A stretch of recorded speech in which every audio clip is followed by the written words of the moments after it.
All right, a very good morning to you. It's good to see you right here on Your World. My name is Winnie Lubembe, and today we want to focus on digestive diseases and disorders, and we are trying to understand what role does early endoscopic screening play, and this is as far as digestive system disorders are concerned. Because if you have heard a lot of people say, oh, nkona ulcers, I cannot eat this, or nkona reflux, I cannot do that, and all those things. First of all, how much of that information is true? All right, what are some of the things that we get wrong? And again, like I said, what role does endoscopy play, and especially when it comes to early screening, and we're talking about cancers as well. All right, so you want to stick around until the end of the show. So much to discuss, and my guest is already here, Dr. James Kariuki, Senior Surgical Resident from Karen Hospital. Good to have you this morning. First time here on the show. Karibu. Yes, thank you very much. We're really happy to have you this morning. And before we even talk about the diseases and disorders and all those things, can we just first of all get to understand digestion, digestive tract, and everything else that comes with the same before we talk about the diseases or conditions that you know might be presented?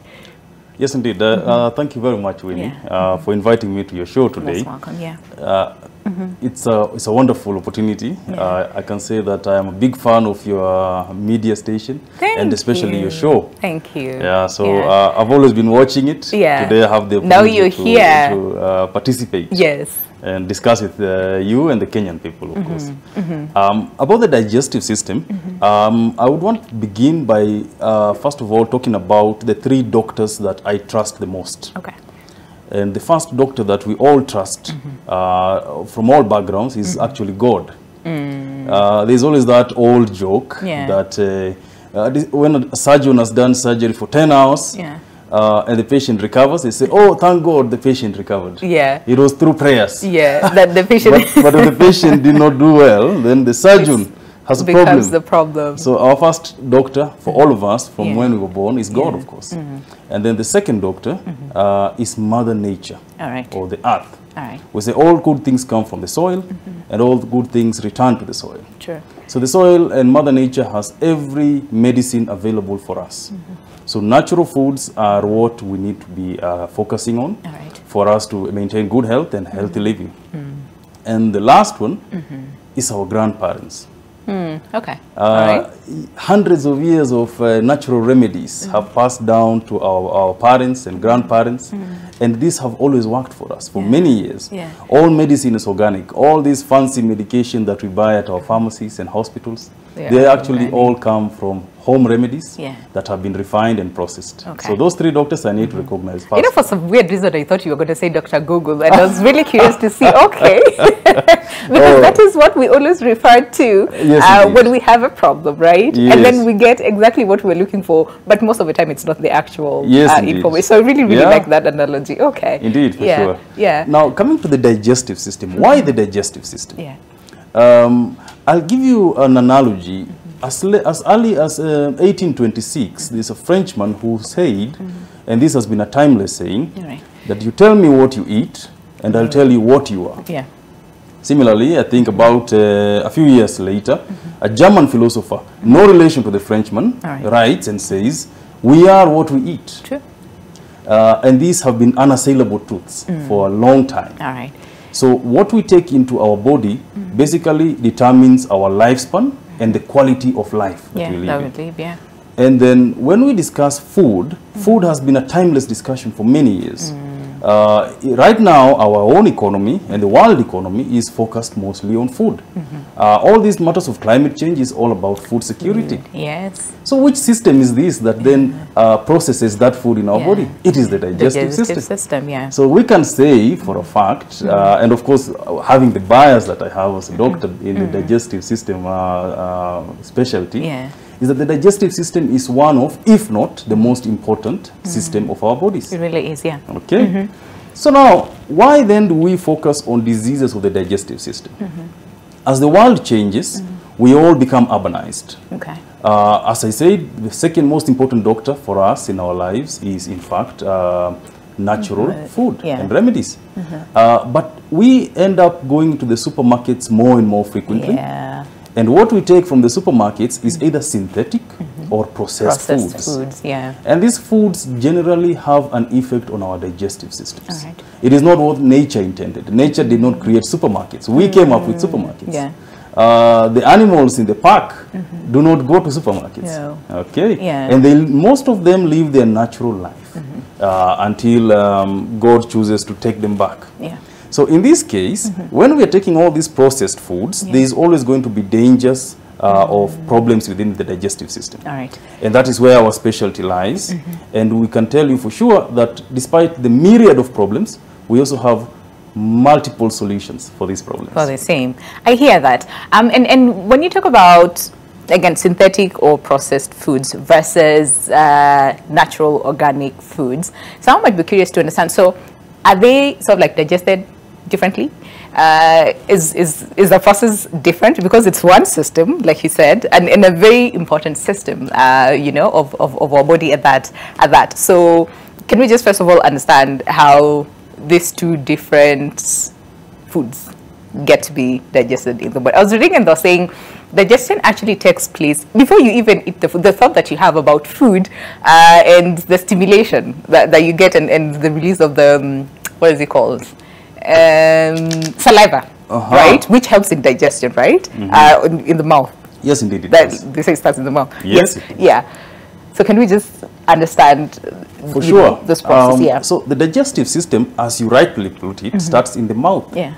I will even challenge that and say it starts when we think about food. So when we think about food, our stomach produces certain acids. Okay. And these acids are made in readiness for the food that would arrive shortly within the stomach. Okay.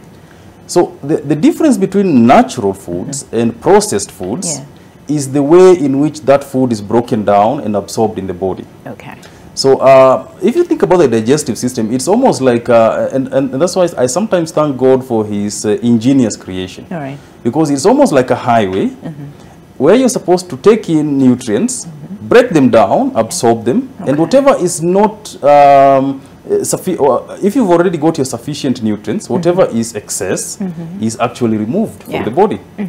So then when it comes to the breakdown of the food, right from the mouth when we chew, all the way to when we swallow, these enzymes are supposed to break down these foods. Okay. Natural foods and the components of natural foods are made to be easily digestible or broken down for absorption. Okay. When we process these foods, like the snacks, the reason why the snack companies make good money is because we always crave for more snacks. Yeah. I'll take you back to the village. If you took arrowroots or sweet potatoes in the morning, you are unlikely to feel hungry for the entire day. For the entire day, that's true. But if you took your bread or a bag of crisps, by probably 10 in the morning, you should be looking for more crisps. Something, yeah. So that is, in fact, the truth about digestion. All right. That if we are going to break down processed foods faster, then we need to take more and more. And this excess food that we take is then stored in our bodies. All right. So we end up with more weight than we need, and that comes in with more problems than we need. Similarly, the digestive system is not meant or was not designed to digest a lot of these processed foods. So we end up with the common problems you've mentioned initially, indigestion. Somebody says, me, I normally have ulcers, or me, I normally have all this and all that. Most of it is actually problems of digestion. You're not breaking down food, and therefore you're not able to absorb that food. And it clogs up the highway or the system. All right. Yeah. Because again, partially answered my next question, which was going to be, so then what does a healthy digestive tract or GI look like? All right. And how, at what rate is it able to perform? Because I'm pretty sure you've had a lot of people say, oh, you know, my metabolism, you know, is faster, and other ones is slower, that's why I'm not able to digest food quickly, you know, and all those things. Yeah. Well, thanks for that. A highway should be efficient. Okay. Coming to your studios this morning, I was stuck in traffic for some time. Yeah. It was an efficient highway, but not completely efficient. All right. Similarly, when it comes to the digestive system, it must be efficient. All right. The way it was designed was that once we chew food, it should be able to get swallowed and then propelled into the stomach. All right. And then once it gets the stomach, within about 3 to 4 hours, that food should have been broken down and then propelled into the intestines. where then it is absorbed by the body for us to get the energy that we need. Yeah. And then whatever is excess is then taken down to the large intestines and finally excreted from the body. All right. The inefficiencies of indigestion are similar to the inefficiencies of our highway systems all over the world. If you have a clog or traffic clogging up in a certain area, then there will be problems. Okay. If you have food that is either staying too long in the stomach or food that is taking too short a time in the stomach so that it's not broken down properly, by the time it arrives in the next level, which is the intestines, it is either not broken down well and therefore not able to be absorbed. So we need more and more to be able to generate the energy we need. Okay. Or it has been broken down too quickly, and then we get what is called the sugar rush. You see that in kids all the time. We snack, we get a lot of energy, and then we suddenly dip all of a in sudden, our energy levels. Yeah. And I need my 6th coffee cup. Is always the story. Yes. So the digestive system operates the same. Traffic must flow smoothly. It shouldn't be too fast, otherwise there will be accidents. True. And it shouldn't be too slow, otherwise we get late for interviews. That's true. Yes, I see that. I see that. Okay. All right. So understanding that. So then, can we talk about some of these diseases and disorders as far as the digestive tract or the GI is concerned? What are some of this? And please also talk about like the myths versus the facts when it comes to some of these diseases and disorders that we see. Thanks for that, Winnie. Diseases of the digestive tract is an interesting topic. Okay. I will begin with this anecdote that we have a number of people, and it's an increasing population in our region, who say, oh, you know me, I don't take certain foods because if I take that food or this food, I get indigestion. I get bloating. Somebody else will come up and say, you know, I have ulcers. I get a lot of pain in my stomach when I eat mboga or when I take a certain juice. And heartburn. Heartburn is like one of the common that we hear. Very common indeed. In fact, we are inundated with adverts on quick fix reliefs for heartburn. Quite interesting indeed. So what exactly are these problems? The major organ of digestion in our system is the stomach. Okay. So as surgeons and as doctors, we are trained to respect the almighty stomach because the stomach is supposed to break down this food. And part of the function of breaking down involves producing a certain acid in their stomach. And this acid, I can tell you, is so strong that it can digest metal. If you took the acid in the human stomach and you put a small piece of metal there, within an hour or so, that metal will have disappeared.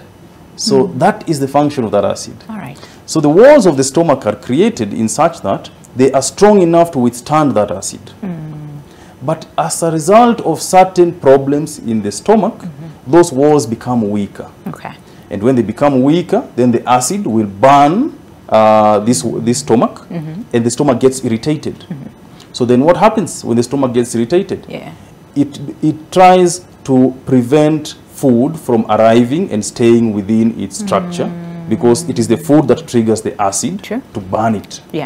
So the natural response would be one, the guy or the lady would say, oh man, these days I don't have appetite. Because the stomach is saying, if you eat, I'm going to get into problems. So don't eat. And get ulcerations if not. It becomes so bad to some people that they actually lose weight. So let's talk about heartburn. Heartburn comes around when you have food in the stomach. The stomach is irritated, so it tries to get rid of that food and tries to push that food back where it came from, through the food pipe. And remember, we've talked about that acid that can digest metal. The food pipe is not designed to withstand that acid. Only the stomach can only withstand confined in the stomach. Exactly. Okay. All right. So if the stomach tries to push that food mixed with that acid through the food pipe, we now end up with heartburn. And it's terrible burning pain. It really is. And that's why the adverts, because there's a need for that. There's a lot of pain in the food pipe, and that is what is interpreted as heartburn. What about ulcers? When somebody says, oh man, I have ulcers. It is actually a correct terminology. What ulcers are small wounds within the stomach. So we said they are walls that should protect us from this strong acid. If those walls have certain small areas of defect, those areas of defect are what we actually call ulcers. They are small wounds, which now the acid makes them deeper and bigger every time we eat. And so they say, oh man, when I take mboga, Or when I take beans, I feel so much pain. Tea, you can imagine. And they say so much pain. It's because those are the foods that trigger more than usual acid production. And if you have wounds in the stomach, then those wounds get burnt, and you feel that pain. The last one that people mostly complain of is gas. Say, oh man, I have a lot of gas. The same thing. When you have food that has passed through the stomach, without complete digestion, they have not been broken down properly, and they end up in the intestine. Remember, the work of the intestine is to absorb the food, take that food into our blood so that we can get the energy we need. Remember the sugar rush. So if that food is not broken down well and it ends up in the intestine, it ferments within the intestine. And what is the process of fermentation? It actually is a production of gas. So somebody says, oh, these days I feel so much gas in my body every time I eat, so I don't eat as much as I used to. Okay. Yes. All right. So how then do we get it wrong? Because we've talked about so much and how this comes about. So then where do we get it wrong? And also, I've had a lot of people say, oh, you know me, if I stay for longer without eating, there's that part, I get bloated, pain in the stomach, and all those things. So I have to eat. To avoid, you know, all this pain, right? And someone will also say, but you know, this is equal to my mom, my sisters, myself. So it's like, you know, this thing you go to. So is it? And I highly doubt that is genetics, right? It's more of what we eat and how we eat. Yes, indeed. Yeah. Okay. Yes. So can we just first of all understand how we get it wrong? When do we get it wrong? And especially when it comes to staying longer without eating, or it runs in the family. Yes, indeed. Thank you for that. Now, when it comes to lifestyle, I always refer people back to their rural villages. Okay. Talk to your grandmother and your grandfather. Most of them would tell you that they live a simple life. Simple life here means that they are able to take meals only when necessary. Okay, so they don't snack a lot. They wake up in the morning, they take breakfast because they need to go to the shamba and work, so they need the energy. So they take the breakfast to get the energy to go to the shamba. Once they work and they dig in the shamba for some time, they feel hungry and they come back and take a bit of lunch. And then in the evening, when they have they are winding down, they take a small meal to keep them steady. They keep their sugar steady through the night until the next morning. So that is necessary eating. Okay. Where we get it wrong in our modern societies is we do a lot of unnecessary eating. Okay. You get a guy, for example, on a Friday evening, telling you, oh, at around 5 p.m., once I'm out of the office, I have a date with some nyama choma. Then he'll take this nyama choma, and straight away he will go home, possibly with a beer or two in the stomach also. That is unnecessary eating. The body is not designed to handle that kind of eating. We have people who sit in the office and they are snacking all the time. And they are snacking on what we call processed starches. Very easy to absorb.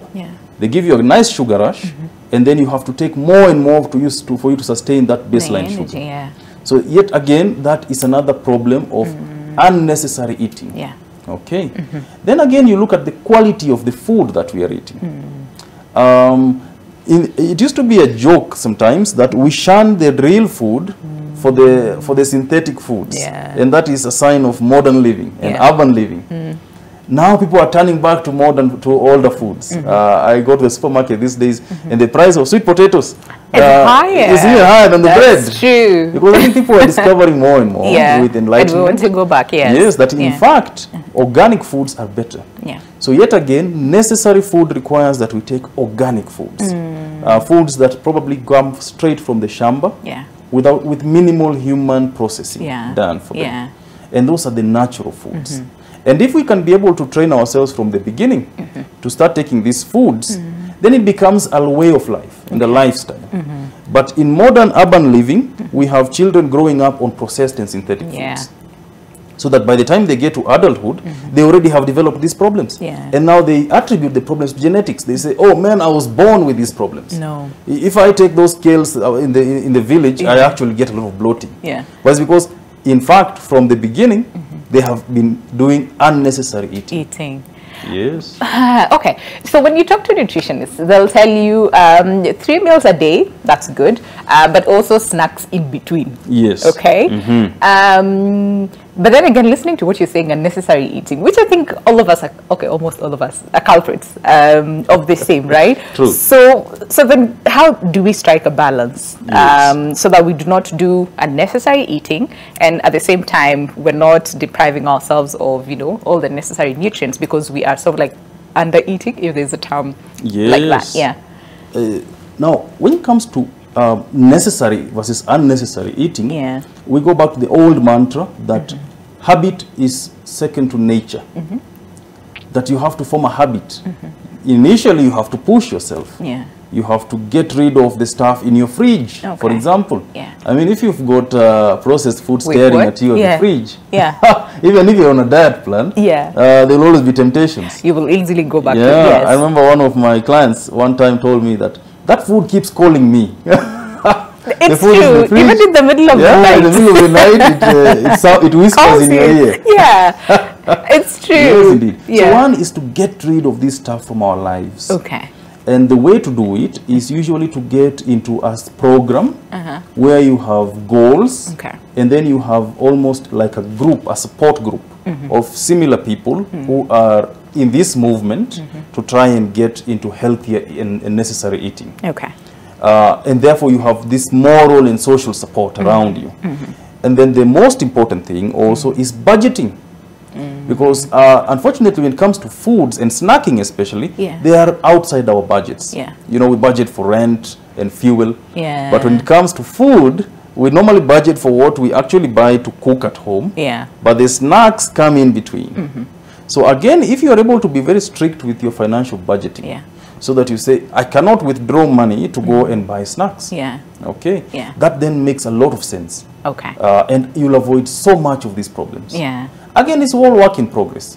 Everything is individual based. You have to be to have a self-awareness about you, to know what works for you. But those are timeless programs that we have seen work with many clients. These days, don't they call them patients, call them clients.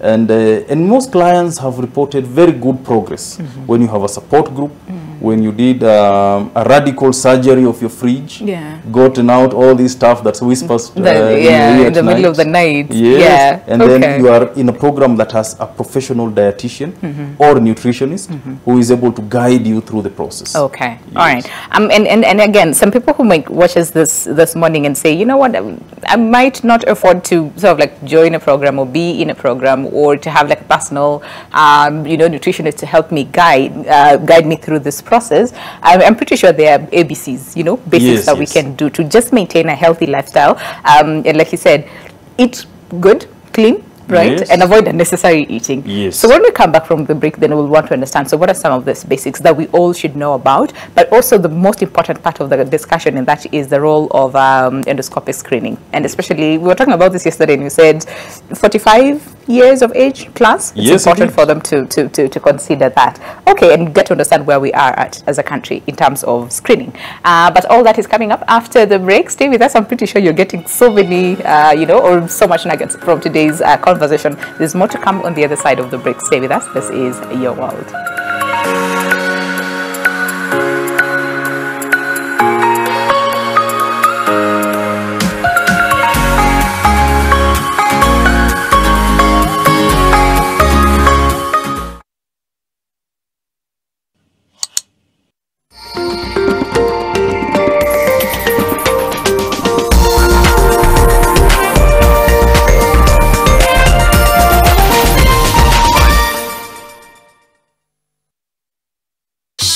Your best skin with Nivea Nourishing Cocoa Body Lotion with 5-in-1 Complete Care. The deeply nourishing formula prevents your skin from drying with precious cocoa butter and deep moisture for smooth and healthy looking skin. It's Butter's birthday month and you can enjoy free shopping of up to 500 bulb. Offer starts at 2,499 only. Visit your nearest Butter store today. Vipi Wasei, they call me the trendsetter. That is Joseph Trends mwenyewe right here. Now, I am looking for my wing woman. my partner in banter, and my sidekick. I'm looking for a co-presenter that is fun, creative, bubbly, na pia mse mwenye ana flow na swa na ngoso. Are you the one? Can you hold it down? Na mabazenga and also maordinary. Na pia is everybody really trying to diss me? So while you doing that, I'll be making history. I got the moves, and can you keep up? If that's you, it's your time to shine. Teen Republic is looking for that feminine energy. Send us a 1-minute video of yourself showing us why you are next best fit to join the team. Mona Lisa, Mona Lisa, Mona Lisa, Mona Lisa. Erik ten Hag is potentially facing the toughest period of his managerial career as he looks to revive Manchester United, the most successful club in Premier League history. After an encouraging first season, Ten Hag's second campaign at Old Trafford is off to a rocky start, besieged by problems both on and off the pitch.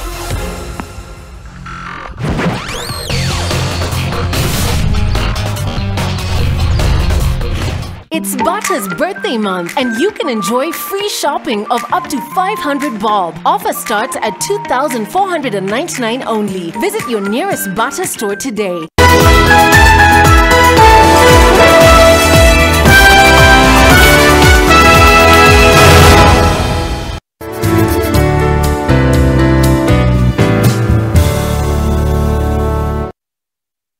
Following the gazettement of Two Rivers as a private, services-focused special economic zone, the first one of the kind in Kenya, there is no better time to own a home at Two Rivers than now. Text the word Cascadia to 22365.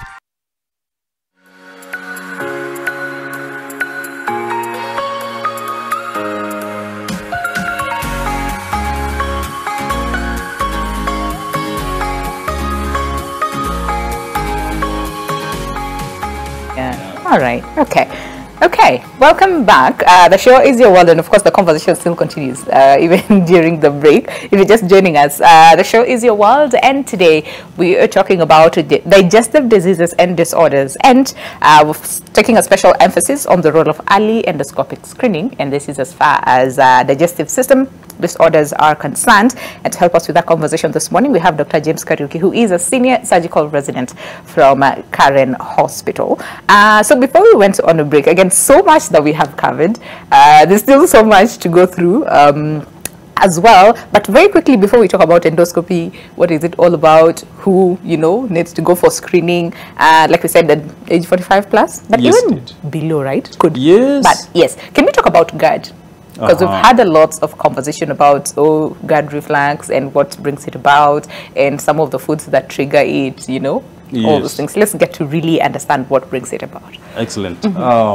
Let me start with, because I think Kenyans have been exposed a lot to law. We are always tuned in for big cases in court that are aired live, and there's always big terminologies. Yes. So let me be an advocate of my profession and throw in one big one. Okay. So GERD, what you've mentioned in full, is what we call gastroesophageal reflux disease. Yeah. If you break that big word down, gastro is the stomach, esophageal is the food pipe, and then reflux is that process where the food, instead of staying down in the stomach, is coming back into the food pipe. And of course, disease means it is not a normal thing. People develop this as an abnormality. So what exactly is this problem? When God created our system, he put a junction or a traffic stop where the food pipe meets the stomach. Okay. So that area has a bit of tightness around it. And the reason for that tightness is so that it is a one-way traffic. When you eat your food, it goes into the stomach and it should stay down in the stomach. Yeah. Unfortunately, for some people, that traffic stop gets loose with time. Okay. Okay. Just like in our roundabouts, you see a fellow jumping the lights once or twice. Yep. So in this case, when that junction gets loose with time, some of the food that should stay in the stomach and interact with the acid there for breakdown sneaks back up or finds its way back into the food pipe. and that is the reflux disease. Okay. Now, the problem with the reflux disease, the first problem would be the pain that people feel. So the heartburn, because that acid is now burning the food pipe. Yeah. But I'll tell you something even more dangerous about that disease, is that if the acid continues to burn the food pipe was not created to sustain this acid. Yes, yeah. So over time, it begins to change its structure to be able to accommodate the acid. Okay. And by changing that structure, the risk for cancer increases. Okay. Because cancer, in its essence, is an imbalance. When the body is meant to work in a certain manner, and then it's being forced to operate in a different manner, then it changes, and sometimes it changes for the worst. Okay. And that is where cancer comes from. All right. So gastroesophageal reflux disease is basically the junction where the stomach meets the food pipe meets the stomach, is a bit loose, and then the food comes back up. And the danger for that, apart from the usual heartburn, is that the long-term effect would in fact be cancer. So then, is it treatable? It is extremely easy to treat reflux disease. All right. Okay. And one of the most common things we advise patients when they have reflux disease is lifestyle and dietary modification. Okay. The same stuff we talked about. All right. In terms of your diet, we tell you, don't take 2 large meals or 3 large meals a day. In one go. Okay? Yeah. You know, there are guys who work in the office the whole day, and then when they go home, they eat a whole goat. Yeah. That's true. Okay? Yeah. So instead, we tell people, eat small, frequent meals. Okay. So that that food that you've taken, when it gets into the stomach, it is digested quickly and absorbed. So it moves into the intestines quickly without loading that junction. Yeah. Similarly, we tell people, take 2 large glasses of water with every meal, because water will push down the food. Okay. Okay. All right. Water will make sure that you have enough absorption happening both in the stomach and the intestines. All right. Okay. When it comes to lifestyle, there are many things we recommend. Okay. The most important one is to avoid triggers of your heartburn. Okay. All right. So a lot of people are their own doctors. If you ask somebody, they'll tell you, these are the things that actually give me problems. And one of them, I'll tell you, is alcohol. Okay. All So right. you say, oh man, again, alcohol is whispering in my ear. Yeah. So calling me. Yeah. So try and avoid Avoid that. Okay. Avoid cigarette smoking. Cigarette smoking loosens everything in the system. So it loosens all our junctions. It makes us weak. It makes us less active. Yeah. Okay. Yeah. And ultimately, it's a contributor to development of cancer. True. Okay. And that is for all types of cancers in the body, not just the lungs, even the stomach and the food pipe. Yeah. Okay. When it comes to going to bed, we tell people, eat your last meal at least 3 hours before you go to bed. Okay. Because when you go to bed, you're lying flat. And if you lie flat, there's a junction there that you are loading further. When you are standing upright or sitting like we are doing, there's gravity that is pushing the food downwards. But if you go to sleep, that gravity is eliminated. And that food can then load up the junction. We tell people then, put a pillow when you sleep. Don't sleep flat, okay? So that at least some gravity can also help you there. And those are some of the interventions some of the things that you can do, yes. Eventually, some people end up in surgery. And that surgery is a simple surgery that you do, and the patient is able to go home the same day. So not a big deal, really. Interesting. Interesting. And it's, I mean, like you're saying, it's not a big deal. It's a very easy surgery. But at the same time, a lot of people are struggling with the same and not knowing what exactly to do, right?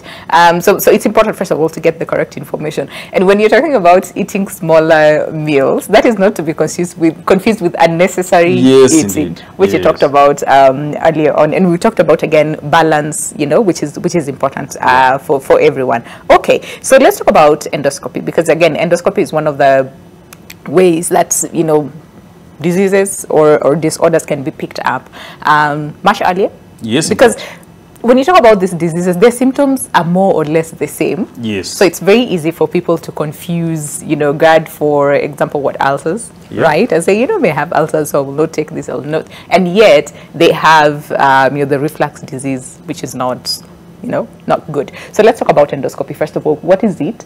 What is the process like? How is it done? So that we get to pick some of those disorders or diseases. Wonderful, Winnie. Thank you for that. Endoscopy is a procedure, it's a medical procedure where you use equipment to actually look through the human body using what we now term in medicine as natural orifices. Natural orifices here mean we don't cut. There is no incision. Remember, in the, for surgery, people would think you have to use a knife. You have to cut through the body so that you're able to access it. In endoscopy, we use natural openings. So we are able to go in through the mouth to see the digestive system easily without problems. Endoscopy has two parts. There's the diagnostic part where we see the problem. And you can, somebody would ask, what about CT scan? What about an MRI? What about a PET scan? The big deal right now in town. Endoscopy is superior to all this. Because a PET CT, an MRI, a CT scan is a photograph. Somebody takes a photograph and then an expert interprets and they tell you this looks like this or that. Endoscopy is direct visualization. You are actually seeing the problem with your own eyes. Thomas, a disciple of Christ, said, I have to see those holes in your hands to believe.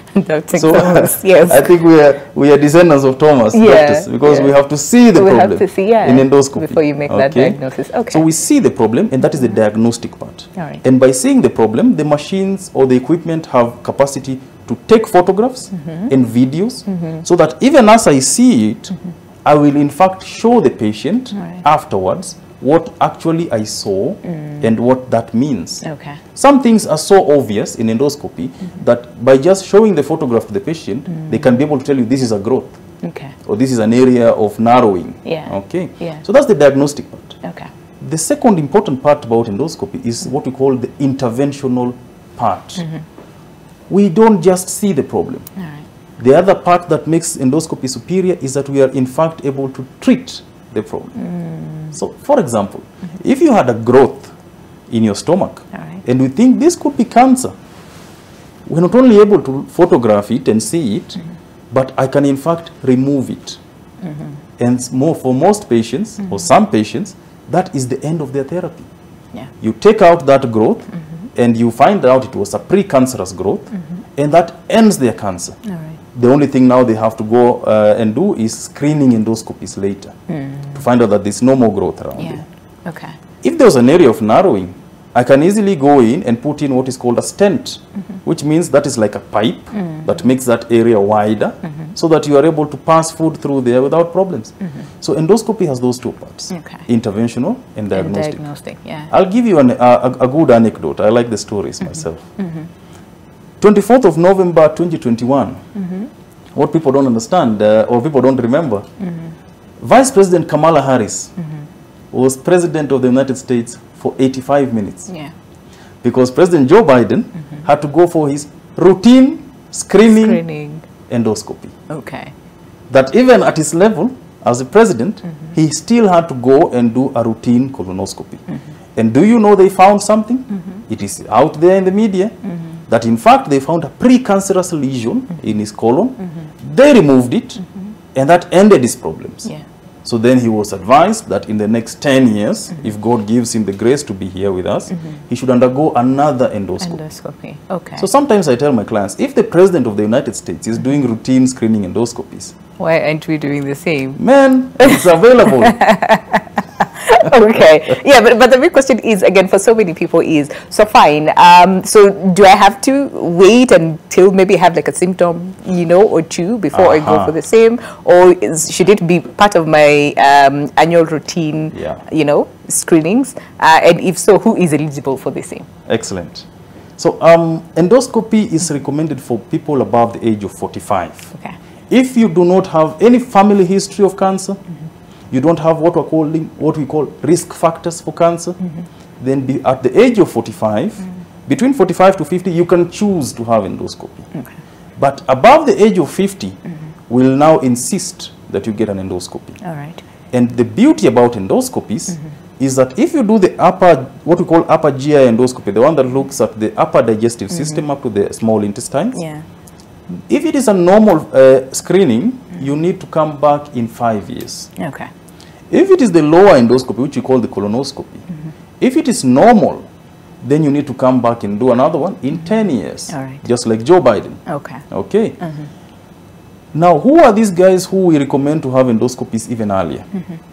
The first group are guys who have symptoms.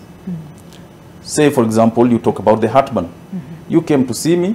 The first thing we did is we discussed about lifestyle and dietary modification. We gave you good medication, and you still didn't improve. Then we think, could there be something else? Okay, maybe it is not an issue of diet for this gentleman or lady. Maybe there's something in there. Then we recommend an endoscopy. The other category, which is more important, are guys who have a family history, particularly what we now term as first-degree family history, maternal history. If your mom or the sides of your mom have suffered cancer of the digestive system before, then you need to come in at the earliest opportunity to have endoscopies. Okay. So talked about the process. You're able to see things, right? And the digestive tract, and again, like you said, depending whether you're doing the upper or the lower, right? So again, so this involves what? Tiny camera inserted into the body, right? That sounds uncomfortable and painful. Okay, so are there things that are done just to make it as comfortable as possible? Because we were discussing during the break, and you said, you know what, you can actually come, have your endoscopy done, and you go back to your life. Yes. Yeah. Yes. Well, again, I tell you, Kamala Harris, only 85 minutes. Joe Biden was back on the big seat. Okay. So now, in the past, endoscopy used to be very uncomfortable. That one, I'll give it. I'll give it out there. The older generation does not like to do endoscopy because they had bad experiences in the past. And majorly, the reason was there was not enough widespread use of sedation. Sedation is a form of anesthesia we call conscious anesthesia or conscious sedation, where you are breathing on your own, you are able to follow my instructions, okay, but you don't have any anxiety whatsoever, you don't have any pain, and more importantly for me, you don't have any memories. Okay. All right. So when you come in, that case. Yes. So people come in and we administer this anesthesia, and then we are able to do the procedure, and afterwards you have to convince the guy or the lady that in fact you underwent an endoscopy, because the guy feels fine. They don't remember any of what happened. There's no discomfort. Okay. And how long would that take? Half an hour. Okay. So we don't need to admit you. We come to the hospital, you do it, and if, for example, you did it in the morning, if you had business in the afternoon, we wish you all the best in your business, because you are able to attend to the business comfortably. Yes. I say that, and it's true. I mean, I know of a family member who underwent endoscopy at some point, and she was told you cannot, first of all, be alone. You need someone here, because afterwards you will not feel okay. You will not be okay to go home alone. So there's several interventions that have been done, to sort that out, right? And like you say, use of anesthesia. Okay. So again, like you said, different people, different categories, right? There's some who you might need to do that as a routine, and others, when you have symptoms here and there. So the biggest question is, so then how do we prevent these diseases and disorders? I know we talked about our diet, we talked about our lifestyle a lot, but for those people who, again, like you said, runs probably in the family, there's nothing much that you can do in terms of preventing, but what is it that we can do to manage the situation? And then we'll talk about these other people when it comes to prevention of certain diseases and disorders. I think that's a very important question. One of the reasons why we are advocating for more screening for our people is because the cost of treating certain diseases is on the rise. Our budgets are shrinking with the economic times. And therefore, we do not need to get involved or entangled in these disease processes. As I told you, diseases of the digestive tract are fairly easy to treat. If you find them in the initial stages, with very simple interventions, most of which are in fact not even surgical, these patients end up doing very well for the entire rest of their lives. Unfortunately, if you sit on the problem or if you are those fellows prone to go into the nearest pharmacy or chemist and collecting medications for symptomatic relief. A lot of people actually. Yes. Yeah. The problem is that by the time you come to see us and we are intervening, a lot of times the problem has gone far beyond simple interventions. And now that is where we have to use our technical interventions. And there are those unfortunate cases where our technical interventions are what we term as palliative interventions. They are meant to give you a better quality of life without being able to, in fact, treat the problem because the problem is far too gone. Yeah. Okay. So we advocate that people must screen themselves. All right. You must listen to your body. If your digestive system is not doing well, if you're having even the slightest discomforts, it pays to make a visit to your nearest doctor and have a discussion about it. Okay. And as I told you, we don't rush for endoscopy. We don't rush for surgical interventions. We first of all discuss at length. We use interventions that are what we call conservative interventions, not surgical. Okay. And then we monitor your progress. But if we find in your history you have certain symptoms that suggest this could be more serious than what meets the eye, then we advocate for quick screening, early screening, and that could potentially be life-saving or fortune-saving. People have lost fortunes. That's true. In medicine. That's true. Yeah. Okay. Are there risks as far as endoscopy is concerned? Of course there are. Okay. What are some of these risks that we're looking at? Okay. Every procedure that we do in medicine has risk. Has a risk, yeah. Okay. I used to joke to a number of my patients that when you come up a flight of stairs, you can trip and break your leg. Yeah, true. So anything you do in life has risks. Has risk, yeah. We use a model these days called the EMBRACE model. The EMBRACE model is a system for obtaining what we call consent. So in the past, doctors were all knowing. You would come in and the doctor will tell you, you need this, and you need to come in at 8 in the morning tomorrow for that. Yeah. So these days we sit down with the patient and we discuss this model we call EMBRACE. All right. The EMBRACE model has this, it's an acronym. There's the explanation part where the things that are supposed to be done to you are explained in detail. Then what is the motivation or what are the reasons for doing it? We actually give you the logic so that between you and I, we understand that in fact, these are the problems we are looking for. Okay. So that then we can have a feedback on whether we actually found the problems. Okay. Then you discuss benefits. I know everybody wants to go and talk about risks. Yes. But then we also discuss what are the benefits? What are the benefits? Okay. Yeah. And then the risks. Okay.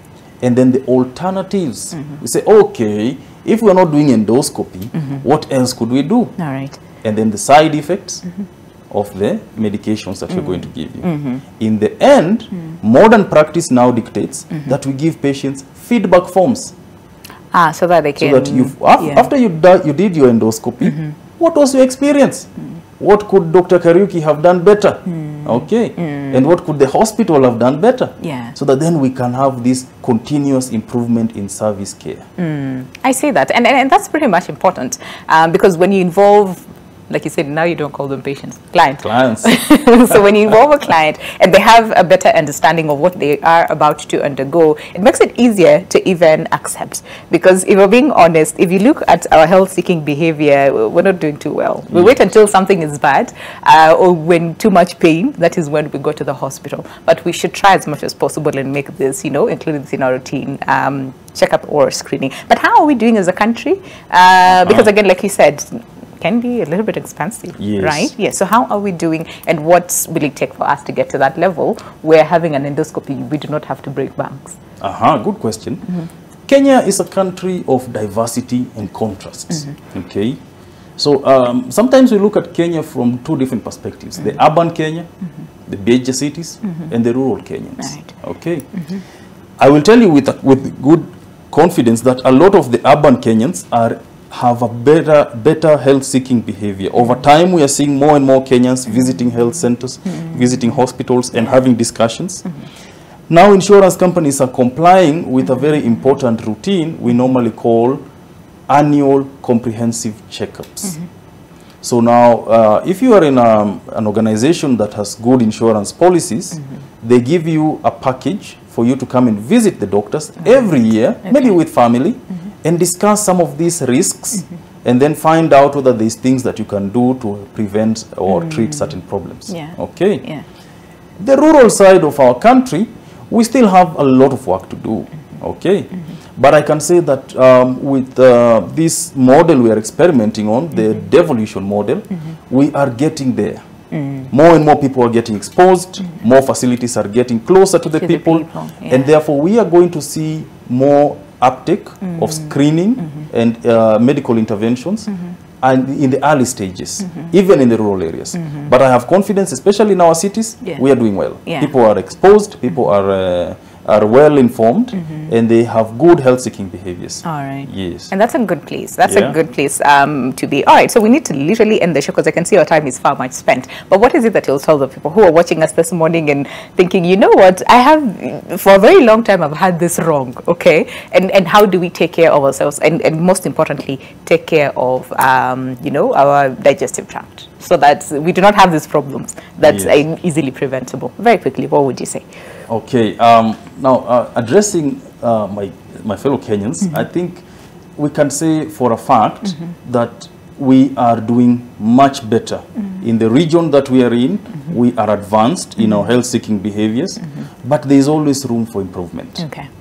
What we need to do going forward is that we need to find a system in which all of us, without exception, are able to actually follow these routine health-seeking screening modalities or behaviors, so that, remember, if you get screened, if you're living in town, for example, and you get screened and you have no disease or no conditions, but then your grandmother gets sick, it will still eat into your pocket. It's true. So we need to motivate all of us. We need to carry each other together and get into the healthcare systems where we more or less work with preventive or preventative medicine, where we are able to screen early and sort out these problems way before they become complicated. Okay, for the people in the health sector space, our job is to go out there and notify people and sensitize people on these available instruments in our hands and knowledge in our hands that then we can use to help our people. I know that we are doing well in the urban areas in terms of sensitization, but I think it's high time that more doctors went to the rural areas and talked to our people and also intervene even in the rural areas. And of course that comes in tandem with the insurance companies and their coverage of our people.